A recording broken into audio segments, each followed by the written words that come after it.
Hey guys,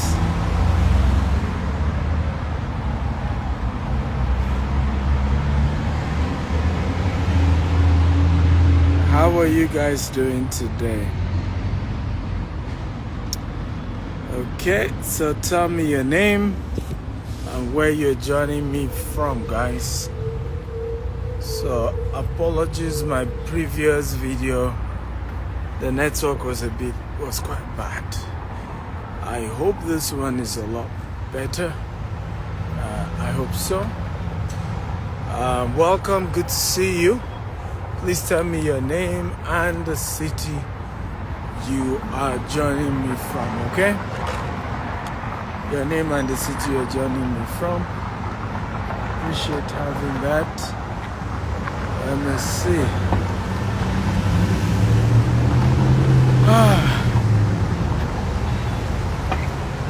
Let me see who is here. Hey, the one and only Bengade Inka the first. Thank you, sir. Good to have you here. Bosun, doing pretty good. Chibere from Lagos. Who else is here? Tell me your name and where you are joining me from. Okay, Faith Miracle Irabo. Faith, how are you? Welcome. So, today I'm talking about invest today and enjoy luxury tomorrow. Okay, invest today and enjoy luxury tomorrow. One of the major thing, and Catherine from UK, good to have you. Oidamola Ibadan, Bellamy from Port Harcourt, all of you welcome.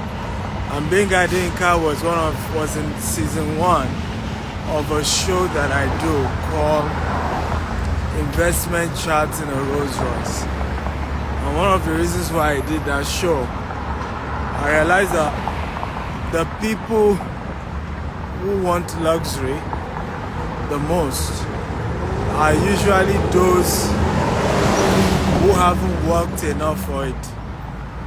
Okay? So you see, people haven't worked enough for luxury, but they want to experience it, right? So I decided to say, you know what? And when you talk about investment conversation, they don't even want to attend those conversations about how to build wealth, subject around money and all that. So we started a show called Investment Chart in a Rolls Royce, and he was gracious to be one of our guests and wanted people to understand that luxury is possible, success is possible, but you have to understand that you have to pay the price. And for me, I've always had to share this with a lot of people. How do you pay for success? How do you pay for luxury? When do you pay for it? How early do you need to pay for it? And I'm excited we're having this conversation because one of the major things that changed my life was early in life. My mindset shifted from just admiring successful people and wishing I'm like them to asking myself critical questions like, how did this person make it? You know, what did this person do? How did they get to where they are? And I'm happy I had that mentality early to ask those questions like, what did they do? How did they qualify to enjoy certain things early? And because I had that mindset early of asking this critical question, how did they make it? Okay, so this man is entitled to this. What did he do? He has a private jet, he has a yacht, he has Rolls Royce, he has all of this. What exactly did he do? The owner of the Spirit of Baltimore, this majestic cruise boat. Somebody owns them. There's a beautiful yacht there I'm going to show you very soon. Somebody owned these things, right? What did they do to be in the position to be able to own it? And what I've learned over time is that many of them had certain funds, and of course some inherited it, some had to work hard and save enough money so that they could afford those things, right? But either way, there has always been that point that there was something called delay gratification that people who enjoy luxury legitimately have had to do. I remember a story of a gentleman. My friend, he partnered with my friend. He's a very skillful guy when it comes to fashion. Extremely skillful. Can you guys hear me, by the way? If you can hear me type, I can hear you. I love a very interactive class. I love a very engaging class. And so I need you guys to engage and talk, and let's have a great conversation today, okay? So if you can hear me, just type, I can hear you. And feel free to share this video with your friends and invite a lot of people to join us as well in this conversation. And feel free to comment and contribute to the subject matter, okay? So this gentleman partnered with my friend in Dubai and set up his fashion, showroom. Okay, thank you all. I can see you can hear me. So he set up his, fashion business. My friend put in the money, but he had the skill. And they partner 50-50 ownership. Only for my friend who brought the money for setting up this fashion company in Dubai could not afford private jets. But the guy who practically was even leaving his house, okay, and did not even drop money to set up this company, suddenly he started seeing the guy in a private jet. Private jet. And at that point, he started wondering, what's going on here? And when they checked the account of the company they both set together, the story continues to be that, oh, there's no money. Employees were not even paid for months. Okay? For months. Only for, and there's, I'm sharing this story for a reason, because some of the most hardworking human beings I've ever met are Nigerians. Some of the most creative, skillful guys I've ever met are Nigerians. Okay? But lack of patience is one of the reasons why many of us run into trouble. We just are not patient to trust the process. Right? There is that tendency to want to cut it short and hasten the whole process and just not understand that success is a process. Ownership, living a luxurious life is also a process. Right? There are things you have to do at a certain phase of your life that will gradually put you in a position, right, to then be able to afford certain things in a certain phase of your life. Okay? It was living champagne life or Coca-Cola salary. That's a funny one. That's a funny one. And actually, that's what he was doing. Because the person who even dropped the money for you to set up the company, doesn't own a private jet. And you went to lease a private jet. And what he noticed, one day, this is a true story, by the way. He got to the office. Of course, staff were already wanting to, go on strike, wanting to stop coming to work because they've not been paid. These guys, because my partner was just an investor. So he kept asking, why are you not paying your salary? He said that we are not selling. But how do you mean you're not selling? The other partner we co-own this business is in a private jet. What's going on? And a particular day, he got to the office. Before you know it, a British guy came with a baseball bat, right? True story. Was ready to start fighting. And he had to intervene that they're all looking for his partner, that they set up this company together. What happened? Say, well, my friend's partner, had employed his girlfriend as a secretary. She's a British as well. And, this guy had used the so-called secretary's credit card, over withdrawn, in fact, practically owing secretary £100,000 or something. And then different people started coming. It was a messy one. Extremely creative young man. You were lucky to get a partner. He brought money down. Let's do business. And rather than patiently grow the company, right, what was more important was to go and get a private jet. Like I said to some of you who watched the earlier show, my dad said something to me growing up. Do not quickly make money so that you can make money for a longer time. Tete lowo ko ba le lowo pe. Tete lowo ko ma ba lowo pe.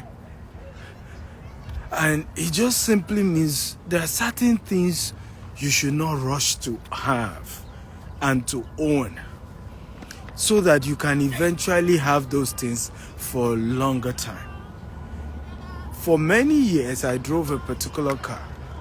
It was a Toyota RAV4. Is it RAV4 now? No, it wasn't RAV4, but it looks like RAV4, but it was a Toyota 4Runner, Toyota 4Runner. For many, many years. I remember even my brother, everybody would be saying, you know what, if this car were to come back to this world, this car will never make a mistake of coming near your house. And, we get to laugh.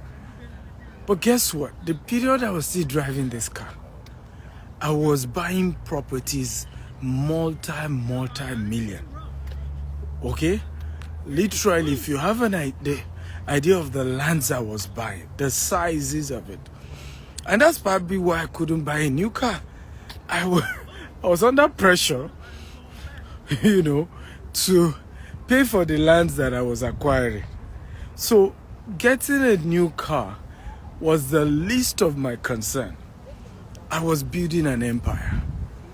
Okay? And so I needed to prioritize. And this is where we make mistakes. It's not about how far, it's about how well. You must know that there is a phase of your life you must just keep investing. People wouldn't know. Some people even be pitying you, thinking something is wrong. I remember a story of one of my clients who, was sharing with me. He used to work with Lagos State government. And he resigned. He set up a school, massive school in Ogun State. Massive school. When I say massive, it was a massive school that he set up. And I remember the story of, one of those days we got talking, and he was sharing with me how his friends, he's even ashamed to go and, visit most of his friends that they were together working, in Lagos State. I think he resigned maybe as a PAMSEC or something, but it was quite big. Because now he's lost weight.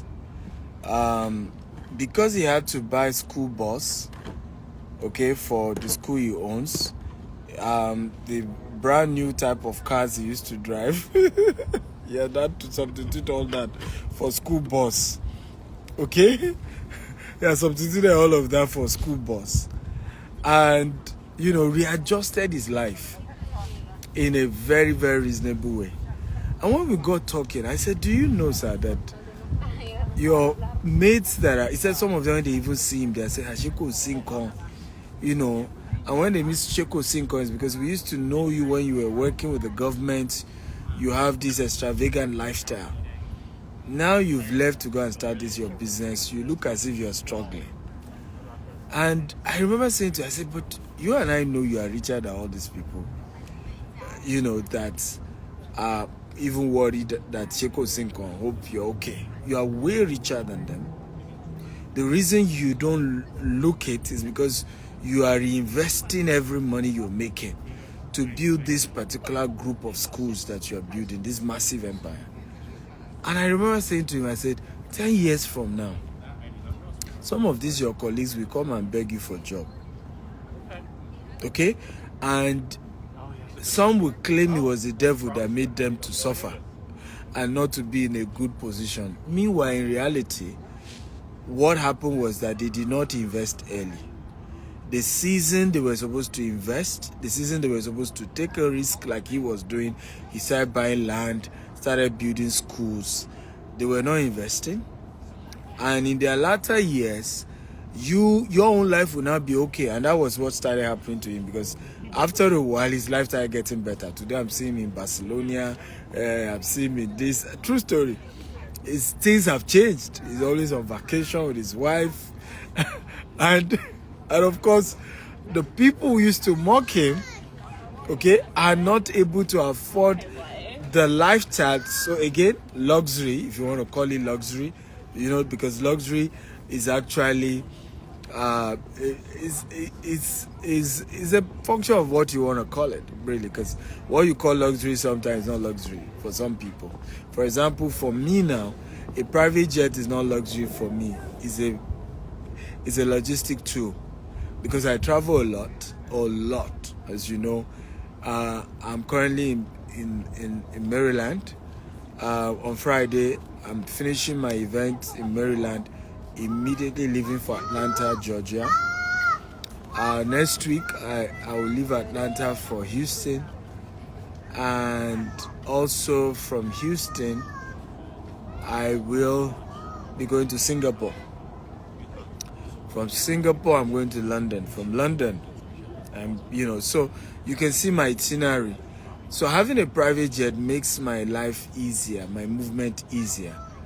But the point is this, and this is very important that we take note of it. There's a phase of my life that I was driving a very rickety car, and some people were thinking something was wrong with me. But today, the same people know that there was nothing wrong with me. It was a season I had to invest in buying more land, in investing in properties, and today I'm reaping the fruit of that struggle, that tough investment that I made. But the benefits are there, because some of the property I bought for $500 are worth over $50,000 today. And if I didn't take that sacrifice to say, I'm going to buy this, even the $500 wasn't easily available, but I prioritized it. I was living in a very far neighborhood. I remember getting a mail, because I had my office in Ikeja. Are you learning, by the way? Let me be sure we are learning. So it's not just I'm talking. Are we learning from this? If you're learning, type I'm learning. I love a very interactive crowd. It helps me to know that you can hear me, and help me to know that what I'm saying is adding value.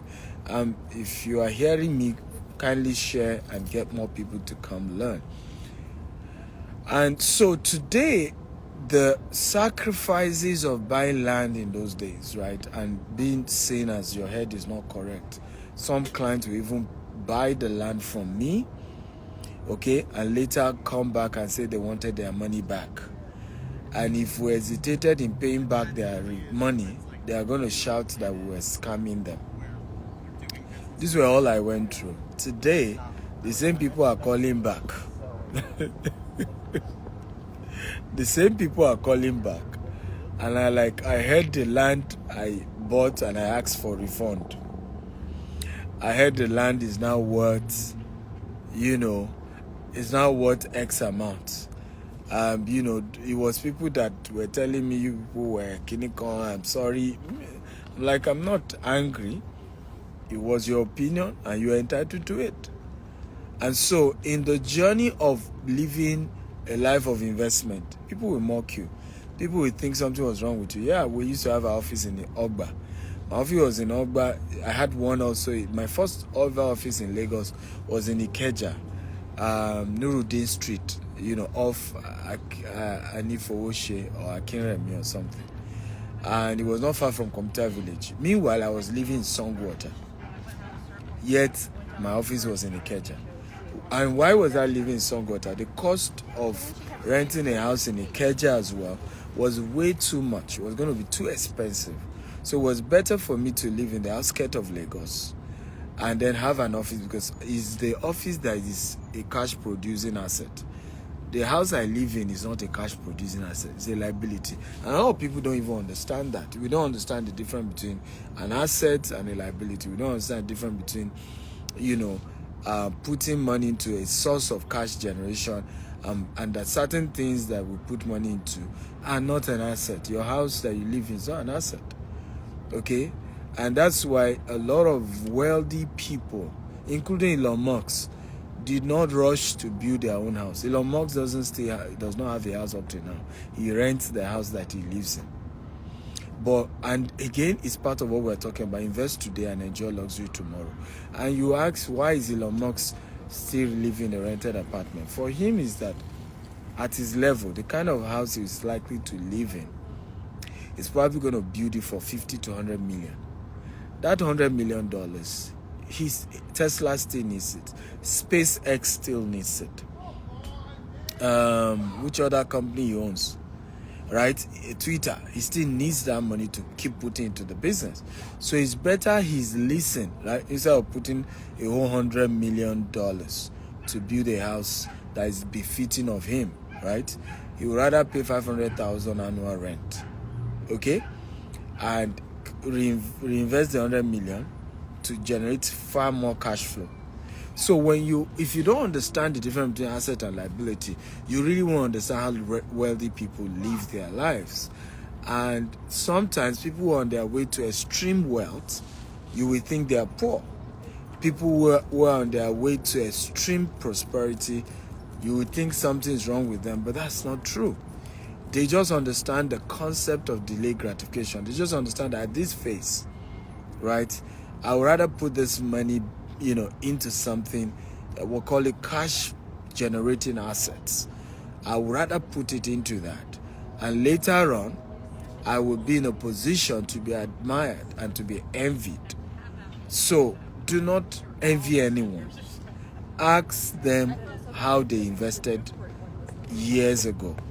Because ultimately, money is a reward for the risk you took in investment, right? And once you take that risk, years later, you are grateful and you're enjoying the benefit of it.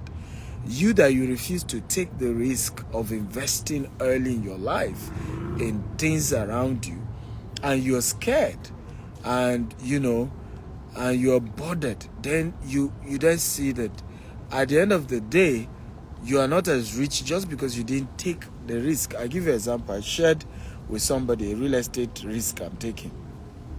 Okay, here in the US. By the time we're done with the whole estate, we will not put in less than $200 million in this particular new project. And my friend was scared for me.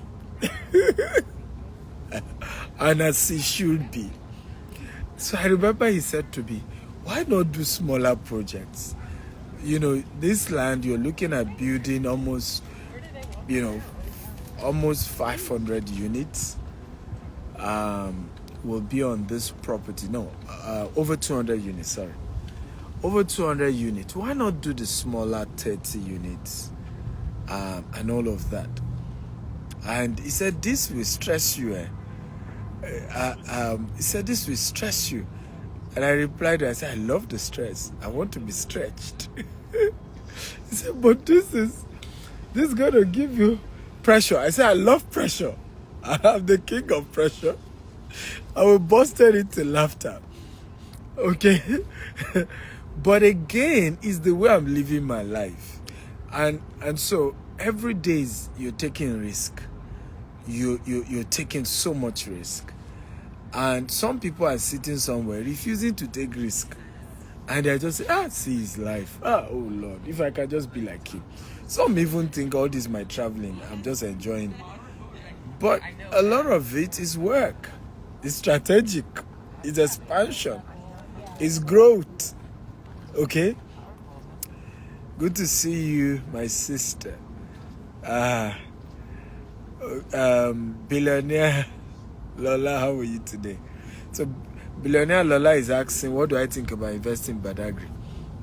Why not? We're launching our estate in Badagry very soon. And Badagry is fantastic. It's a good place to launch. It's a good place to invest. The problem isn't about location. The problem is anywhere in Lagos is good, so you don't even need to ask that question. The problem is investing right. So I get this kind of, do I call it stupid questions? Like, Dr. Steven, I want to buy property urgently. And I ask the question, what's your budget? And that's why if you ask me about property, the first question is, what's your budget? I want somewhere good in Lekki. And I asked the person, I said, what's your budget? He wanted to buy as a house. I said, what's your budget? He said 2.5 million. Now, what's annoying about that statement is that you cannot even rent, a 3-bedroom for 2.5 million in Lekki right now. Rent. Talk less of somebody in his widest imagination thinking that he wants to own a land with 2.5 million. I got another one recently. Oh, you have up to 10 acre, Lekki. I say, yeah, but what's the budget per plot? It says 600,000 naira. Like, are you okay? Right? Because such lands don't exist anymore. Again, people go ahead and buy, because they want to be scammed, right? So they go ahead and get people who convince them that, oh, I have something for you. But that was a land that has been sold to 2 people already. 2 people already. So you end up claiming you were scammed, but were you really scammed? I have this statement I always make, and it's like a joke, and I've always said it over and over again, that an average Nigerian, talks and behaves like he or she is a scammer. And so what then often happens is, who gets scammed first? Okay? So often when I get this question by average Nigerian to say, Dr. Siri, I was scammed, I'm really concerned to even answer you, because what often happens is that you acted like you were trying to scam people and they just scammed you before you could scam them. Because, for example, if you have enough money to buy 10 plots of 10 acres of property, it meant that you have enough money to have done research on the cost of property in a location. And this is why one of the powerful quotes I always say, and I want everybody to write this quote down. Please help me type it on the screen, in the comment section. Always invest in the knowledge of an investment before the investment itself. Again, always invest in the knowledge of an investment before the investment itself. Everybody help me type it. Very important. If I always take this home, because here you are, this guy wants to buy 10 acres of land. Let's even say at the rate of the 600,000 that he wants to do, at that rate of 600,000. Okay? This person wants to invest over 60 million naira at the rate of what he has even said. Okay? Over 60 million naira at the rate of what he has said. Yet, and that's the painful part here, yet he has not put in even 500,000, to go and sit down with somebody who has massive investment in Ibejuleki. Right? Just say, hey, sir, here's 500,000 just to book a 2-hour with you, and I want to ask some questions. So I want to set up my estate in Ibejuleki. Okay, what are the price range in that location? What location do you advise I buy? Just ask basic questions. We will not do that, right? We'll carry the entire 60 million and say, yes, we have money, and be bragging up and down, I want to buy, 10 acres. You eventually find yourself with somebody who's ready to scam you, okay? And claim he has given you a land. At the end of the day, you've just been scammed. And so you come to the public and, and make a lot of noise. Oh, I don't trust anybody again. I invested in Nigeria and they scammed me. But in reality, weren't you trying to scam people? Because anybody who is thinking of setting up an estate in Ibejuleki already knows how expensive properties are going for in Ibejuleki. So you wanted to buy for 600,000 and then go ahead and be selling at 10 million, right? And you think somebody will be kind enough to sell to you for 600,000? Why the real cost of value in that place, is 10 million and above. So let us wake up, ladies and gentlemen. The one of the best way, and I say it over and over again, to avoid losing money. In fact, when people tell me, how do I avoid losing money? Okay, how do when it comes to investment? My answer is simple. The only known and proven way to manage risk when it comes to investment is from someone who has already taken that risk before. That's all. That's the only.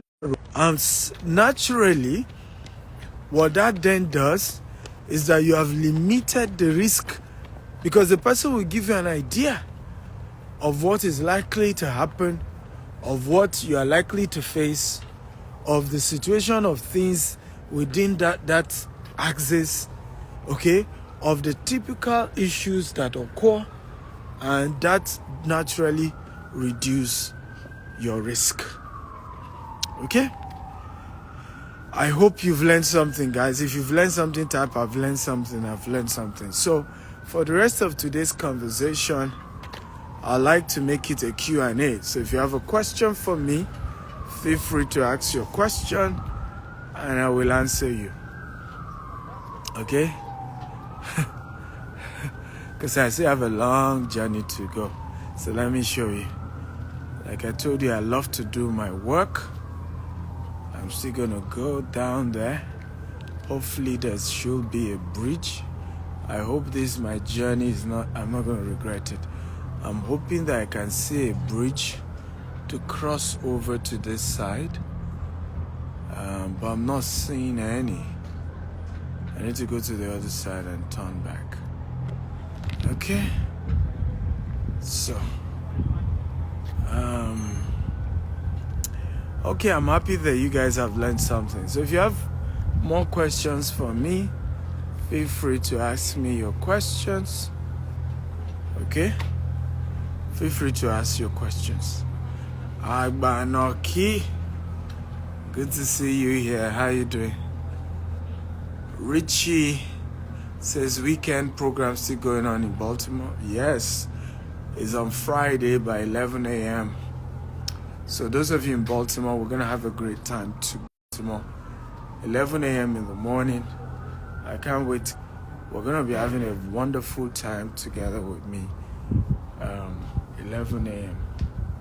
on Friday.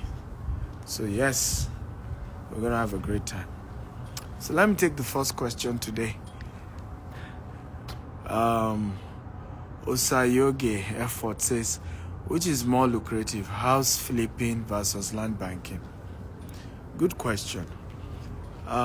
So property flipping is it's a whole different ball game, different business model, and I don't think when it comes to real estate there's such a thing as which one is more lucrative. I just think that each one is different.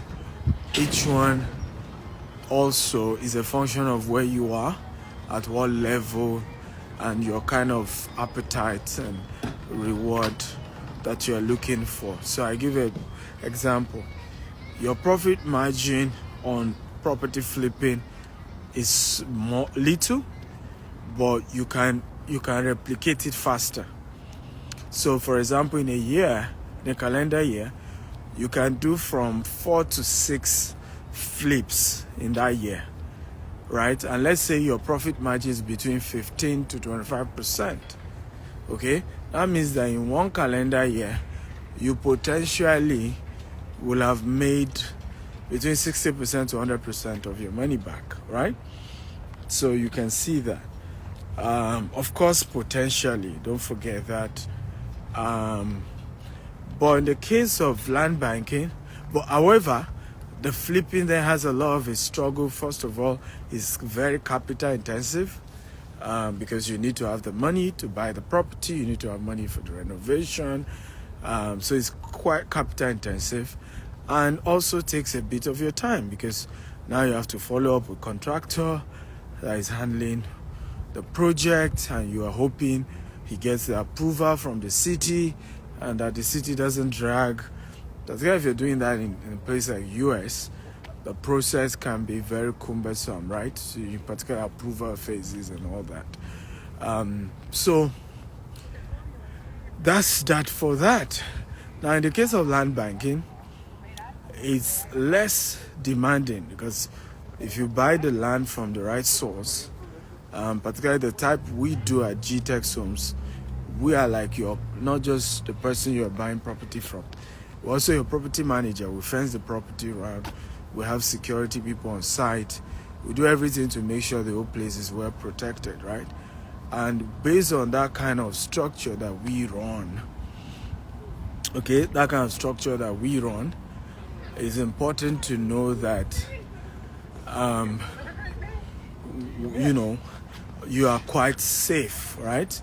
And you don't have much work you're having to do.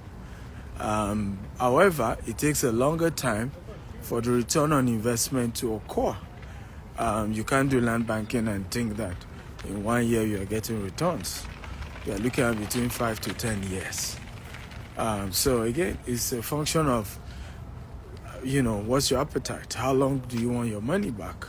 How patient can you be? So it's difficult to begin to say, which one gives you more versus which one, because again, it depends on who you are, it depends on the capital you have, it depends on, your own investment appetite as well. I hope I've answered you.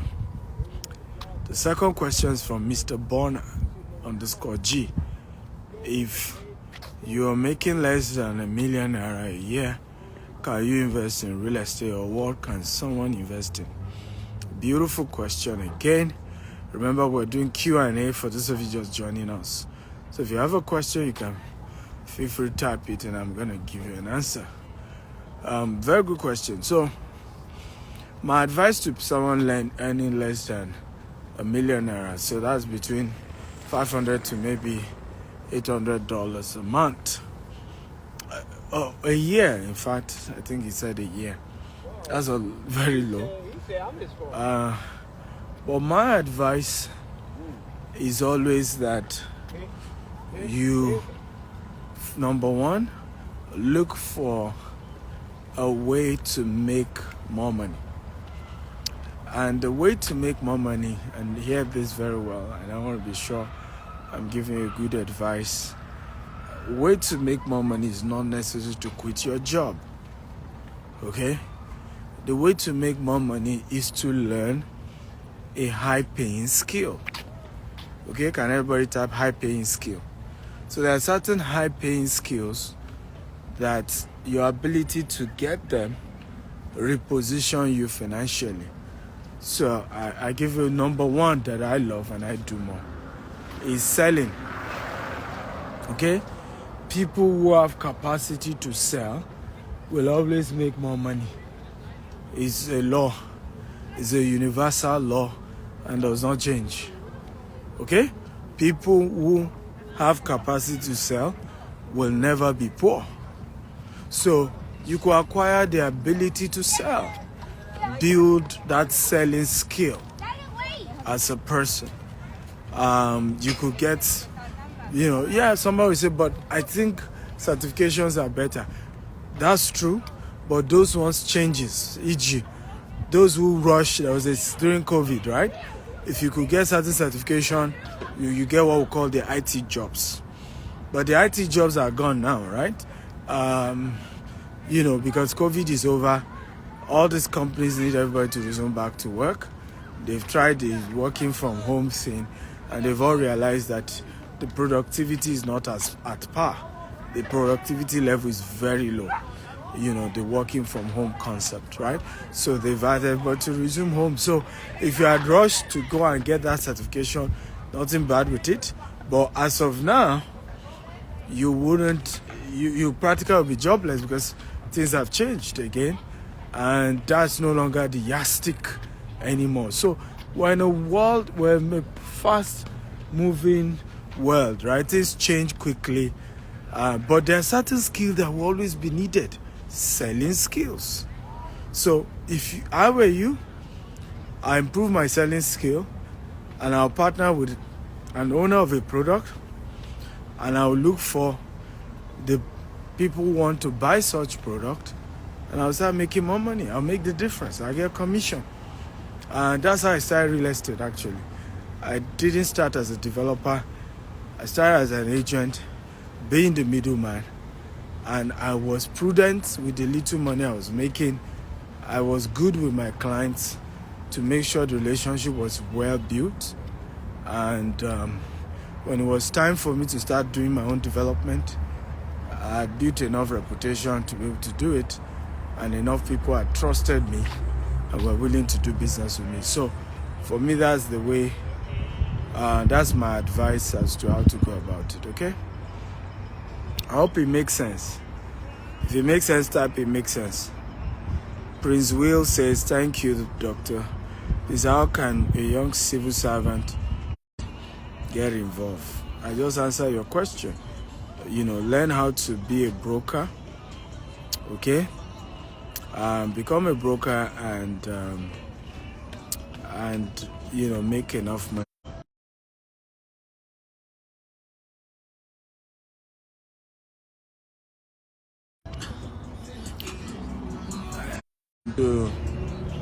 You have to spend money on advert. I realize that one of the reasons why a lot of realtors don't make money, it's not because there's no money, it's because they are not willing to put in enough money in marketing. And if you don't put in enough money in marketing, the truth remains that there's a limit to how much money you can make as well. So you have to be willing to pump money into marketing. Paid advertisement is a critical one. You have to be willing to put money into paid adverts for you to get good money out of it. So yeah, that would be my own tip. Another tip is to also leverage on those who have built credibility while you are trying to build credibility, right? And the best way to do this is called content marketing. Everybody say content marketing. Let me type content marketing. So for me, one of the concepts I did was to always look at it and say, who are those who have built credibility that I can then use content marketing for us to teach, and in the process, naturally, I become the go-to person. Because one of the things I've done with my business is that I didn't just become that guy that is successful selling real estate. It's one of my biggest, strength. Whenever I analyze my life and my success, right? One of my strengths is the fact that I'm not just known as a guy that is rich and made money from real estate. I'm known and seen as the guy who gives you the best advice, the best concepts, who understands how the real estate industry works. I'm known as the thought leader who can guide you, on how best to invest, when to invest, how to get good returns. So that whole approach to it has helped me to get even, what money can buy. Good name, out there. And that's also important in the business. So look for people who have built credibility and use content marketing to push your brand. Seed of Gold says, sir, how relevant is sweat equity in real estate? Well, as relevant can be. Okay, relevant as relevant can be. But it's usually from the perspective of marketing, right? Your sweat equity is only as important as the funds you're able to bring into the deal. So don't go about telling people you've brought in sweat equity when you haven't brought in liquidity, right? Real estate is a cash business. It's about the money, it's about the cash. And so if you want your partner to respect your contribution, gross, you have to bring You have to bring liquid to the table. So I always advise that whatever it is you're trying to do or you claim you are doing or you are adding, always ask yourself that simple question. What cash capital or cash have I been able to inject into the deal? Okay. Nancy Valentine says, what happened in the house? Okay. Well, by now you should know what happened. Richie K Entertainment says, what is the minimum capital to invest in real estate? There's no such question. Such question doesn't exist. Minimum capital. There's really no such thing as minimum capital. All right? Because it depends on where you are. It depends on what location. We do real estate all over the world. Nigeria, Dubai, US, UK. So different environment, different location. We're expanding out to Ghana, Uganda, Kenya, and other parts of the world as well. So no such thing as minimum investment. And I get all that question all the time. There's no really there's no such thing as what's the minimum investment. Okay, what do you have? And that's one of the things I love about real estate as well. You can always start from where you are. Okay, always start from where you are. If you can't afford, coming from the angle of being a broker. Okay, coming from the angle of being a broker, and see what you can do from that angle, because ultimately your network determines your net worth. But everybody can come in from at whatever level. If you can't even own a full house, do land banking. Buy the land and keep it for a while. But there's always somewhere you can start from, and everybody can start somewhere and work their way to the top. Let me see if I have more questions.